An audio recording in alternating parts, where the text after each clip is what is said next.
अब जैसे पुण्यात्माओं ये त्योहार मनाए जाते हैं, एक भक्त कह रहा था, एक नहीं बहुत से ऐसे भक्त में मिलते हैं, एक दो याद रह जाता है। उसने बताया था जब दीक्षा लेने आए किसी भक्त के माध्यम से साथ आए वो, उन्होंने बताया जी हमने आज 10 वर्ष हो गए कोई त्योहार नहीं मना लिया। कारण क्या है कि कभी तो हमारा एक 5-4 मेरे चाचा ताऊ 5-6 भाई थे, उनमें कभी तो किसी की मृत्यु हो जाती है, किसी खास जवान की, कोई बहन विधवा हो जाती है या घर का सदस्य मर जाता है। हमने 10 वर्ष हो गए कोई त्योहार नहीं बना लिया। तो पुण्यात्माओं अब वो त्योहार क्यों नहीं मना रहे? और जिनके या बिजली ना गिरी है वो नाचें गाँव बकवाद करें, खाक त्योहार।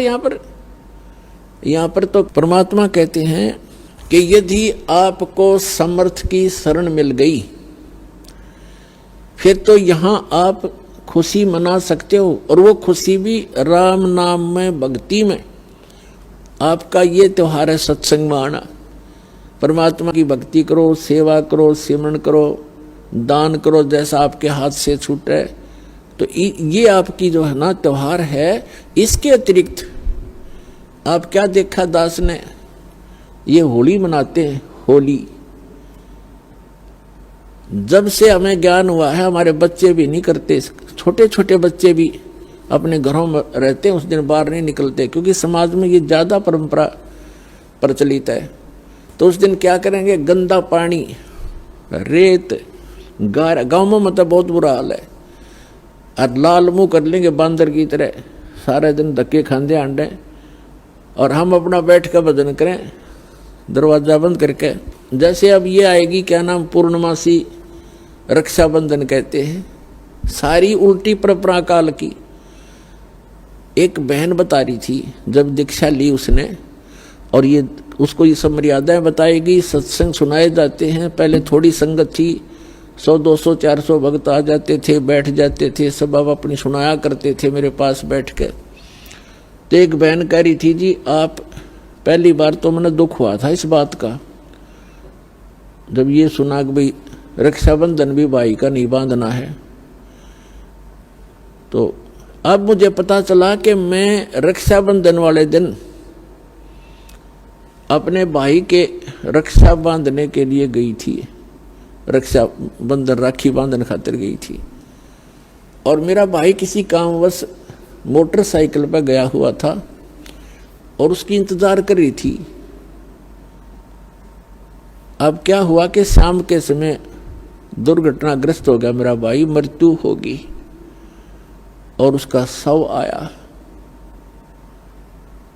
ओए होए। अब पुण्यात्माओं हम रक्षाबंधन किस लिए बांधते हैं भाई का, बहन, कि हमारी रक्षा करे। अब जब वो अपनी ही रक्षा नहीं कर सके, अब बहन की रक्षा कहां से कर देगा? जो रक्षा करने वाला है परमात्मा का रक्षाबंधन बांधो, और उसका रक्षाबंधन है पुण्यात्माओं, उसका नाम लो, उसकी शरण में आ जाओ। भाई की भी रक्षा और बहन की भी रक्षा, बच्चों की भी रक्षा, अपनी भी रक्षा, पति पत्नी की भी रक्षा। तो हम भूल चुके हैं इन परंपराओं में, परमात्मा को भूल गए और अपने ही इस मकड़ी वाले जाल में फंस कर जीवन नाश कर जाते हैं। तो पुण्यात्माओं इन परंपराओं से हमने वापस होना पड़ेगा और उसी मार्ग पर आए। हम जैसे सफर कर रहे हैं तो सफर के अंदर ज्यादा सामान लेकर के नहीं चला जा सकता।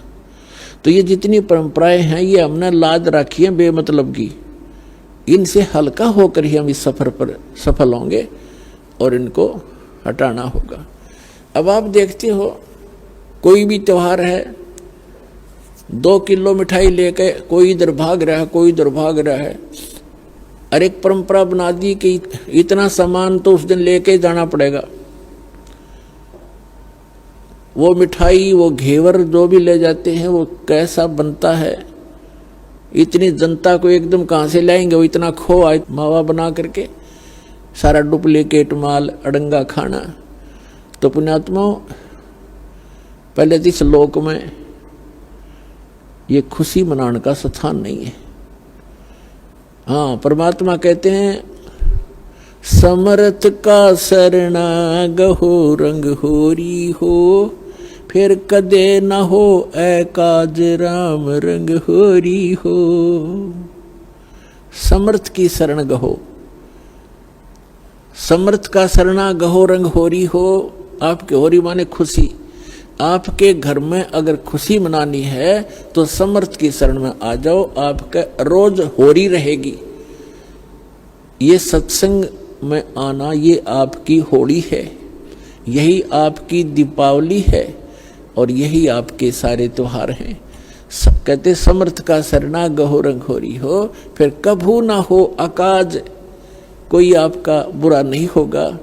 राम रंग होरी हो, राम के नाम की या खुशी बनाओ। फिर तो इस प्रकार हमने इन अपनी मर्यादाओं को भी सीमित करना है और भक्ति तभी हमारी सफल होगी।